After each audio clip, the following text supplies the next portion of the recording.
Welcome back to Real Talk with Susan Stone and Kristina Supler. We are full-time moms and attorneys bringing our student defense legal practice to life with real, candid conversations. I love having guests. And actually, I do too. I know. I love talking to our guests.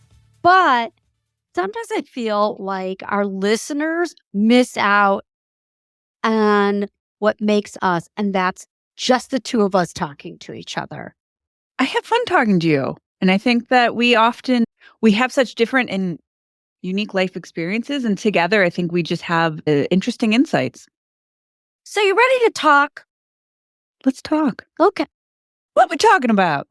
I want to talk about school starting. Kids are going off to college. Let's have a real conversation what parents should say to their students about drugs and alcohol. I think it's a good time of year for us to have this conversation because families are busy planning for the future. And sometimes that's when you just overlook these sort of foundational building block conversations with your kids.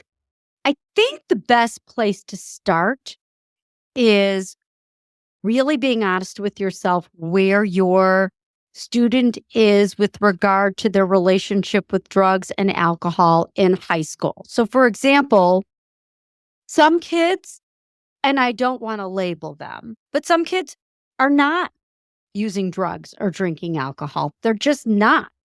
Oh, absolutely. I think sometimes when there's discussion about these issues, it's easy to paint with a broad brush and say all high schoolers are partying and drinking and using drugs and having sex and engaging in everything over the top. But that's not always true. That's not true. So for those students, there's got to be one conversation about, look, you're going to college.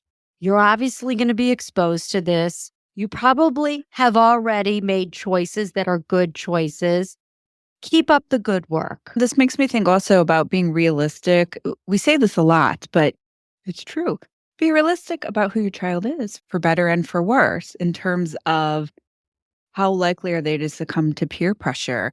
Is your child of the personality type of like more is always better? Or do you have a child who's more reserved and maybe shy and unlikely to jump into social situations? And anybody can be in a social situation and decide to make a choice to have a drink or experiment with something. And again, I hate the idea of labeling students, but anybody at any time can make a choice that doesn't turn out to end well. I'm imagining some of our listeners saying, okay, ladies, sure, you're assuming that parents have accurate insight into how their children behave socially. And maybe not all parents do, right? I mean, I think it would actually be foolish for us to assume that we know everything our own kids are doing. But I think you still know fundamentally who your child is in terms of tolerance and things like that. I agree. And I've also heard stories of students who were big partiers in high school, got to college, and really grew up and buckled down. So the reverse can be true. Just because you have a big partier in high school does not mean you're going to have a partier in college. And just because you have a kid who doesn't party in high school doesn't mean that they're going to stay that way in college. So I think the conversations must be had. So let's just highlight some of our favorite tips for parents. I think, first of all, when talking to your kids about drugs and alcohol in college, it's just important to have a conversation about how there's more danger out there. And not to be fatalistic about what's out there in the world, but in this day and age, things are being recorded. The danger of drugs is so much more intense than it ever used to be. I'll give you an example. Fentanyl. Yeah. That was not a problem when I went to college. Was that on your campus? No. Oh gosh, no. So we do know that every year there are students who borrow a friend's ADHD medicine, for example, and The Adderall. and it's laced with fentanyl. It's really important to talk to your students that you are never, ever to use anybody's prescription drugs. If they need a prescription drug, they have to see a doctor and get their own prescription drug. That, to me, is a rule that you just have to pound in your students' head, please don't ever borrow anybody's drugs.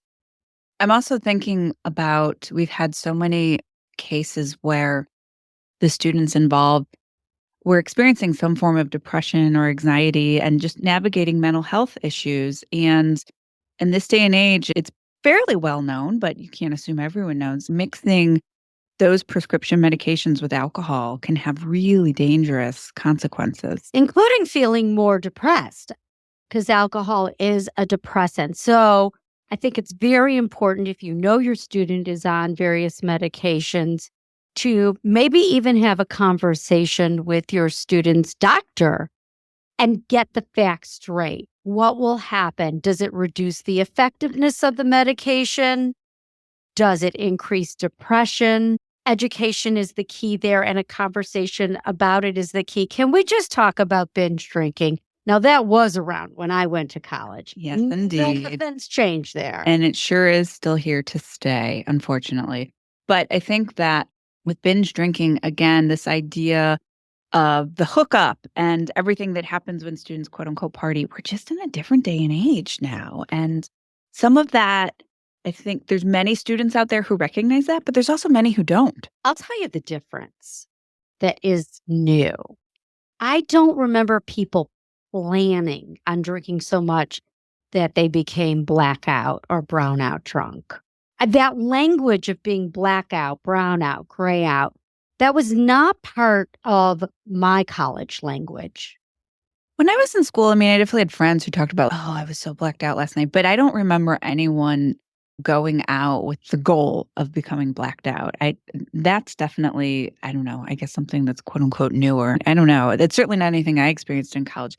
The other thing that I'm thinking about, though, as we're having this discussion is just the importance of being aware of the campus culture for the school where your child could go. Not all schools are alike. Some schools are big drug schools. Some schools are big drinking schools. Some schools don't have the same level of party atmosphere. And by the way, you can send your kid to the biggest party school, but that doesn't mean that they're going to have that kind of friend group too. Absolutely, because if you think about it, also many of the schools where perhaps they're in cities, but not even necessarily, if there's just more access to interesting things in the community, there's more for students to do other than party. I agree. They're busier. There's more cultural outlets, more athletic outlets, more restaurants. I know as I'm looking at schools for my rising senior, it's very important for her to be in a city where there's great food. She's quite the foodie. Amen. So let's talk about school, academic consequences, right? Yeah, and the red flags for parents. You send Johnny or Janie or Barry, whatever name you have for your kid, off to school. How do you know if they're drinking too much? You're not there. Yeah, you're right. You're not there. So you don't know. But I still think that as parents, I mean, with mothers or fathers, in your gut, you know your kid, and we often have that sense, could something be off? So if you're calling your kid, texting your child, and you're just not hearing back until, 2, 3, you're asking them, how's your economics class? And they don't really have anything terribly substantive to say. You think, gee, are you really going to class? What's going on here? Look at the grades. Oh, I think one of the most important things that we should encourage our listeners out there to be on top of, parents of college students, make sure you get assigned FERPA release. Otherwise, you can worry your little heart out, call the school a gazillion times. You're not going to get any information. And you still won't get information. Remember, this is college. So we do every year have parents who call us and say, why didn't the RA tell me that my student is drinking too much? That call is not going to happen. Those are some of the, I think, most difficult calls we get is the cry for help from parents after sometimes it's too late. And the anxiety and the anger, like, how could no one tell me? And we have to be the cold, callous lawyers and say, legally, the school wasn't required to tell you anything. And every year we get so many of those phone calls. It's hard. That being said, If you need to make an executive decision and you find that your student is not hitting the ground running and the drinking and the partying are really getting in the way of success, it's okay to pull a withdrawal and say, you're not there for the right reason. Get your head together, come home, maybe get therapy, and we'll evaluate whether you're at the right school or whether you're really ready. Yeah, and it's plans change, right? Just thinking about the future and our hopes and dreams for our children. Again, so many people say, oh, such and such university was my dream school. If you're not going to class, if you're drinking too much, whatever the circumstance may be, if those things are happening, maybe it's not the right place for you. And it's okay to withdraw from school, to transfer, to take some time off. There's nothing wrong with thinking about maybe a leave of absence for a semester. Those are all important things for families to keep in mind. I do want parents out there to be aware of the withdrawal deadline. Oh, yeah, good point. Let's talk about this more because every school can have different deadlines. And once the deadline's passed, it's passed. Right. So what that more specifically means, if you can withdraw before a deadline, you don't have a failing grade on the transcript or an incomplete, you just have a withdrawal. The first couple weeks of college are the toughest for any student. And we all know that. Homesickness comes in. I say it takes until Thanksgiving break before you really know if something's a good fit. But just do a little more check-in, not too much, but be a little more on top of things as parents. I would say September, October, which also coincides with our red zone time. Why don't you remind our readers, I know and our listeners out there, what a red zone is. Sure. So the red zone is the hot topic of controversy. Is it a real thing? Is it not a real thing? But broadly speaking, it refers to periods of time on college campuses, colleges and universities, even high schools, where reports of sexual assault increase. And so students all the way around are just at greater risk for having to navigate behaviors that could lead to the Title IX office.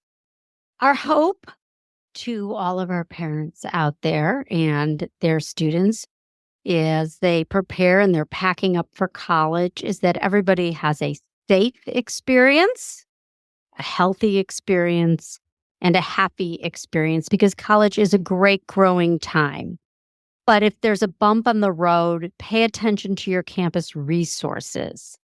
It's really important that parents and students alike understand what resources are available through a college and university, and then also in the community where the school is located. Because let's face it, some schools have more readily available resources than others, but students need to know where they can turn to for help in any type of situation. And just like ET, phone home. There's got to be that conversation. If something goes wrong, just feel that you can keep the lines of communication open with your student. I like this talk. This was a good way to help our listeners kick their students out of the nest. Food for thought. Until next time. Thanks for listening to Real Talk with Susan and Kristina. If you enjoyed this episode, please subscribe to our show so you never miss an episode. And leave us a review so other people can find the content we share here. You can follow us on Instagram. Just search our handle @StoneSupler. And for more resources, visit us online at studentdefense.kjk.com. Thank you so much for being a part of our Real Talk community. We'll see you next time.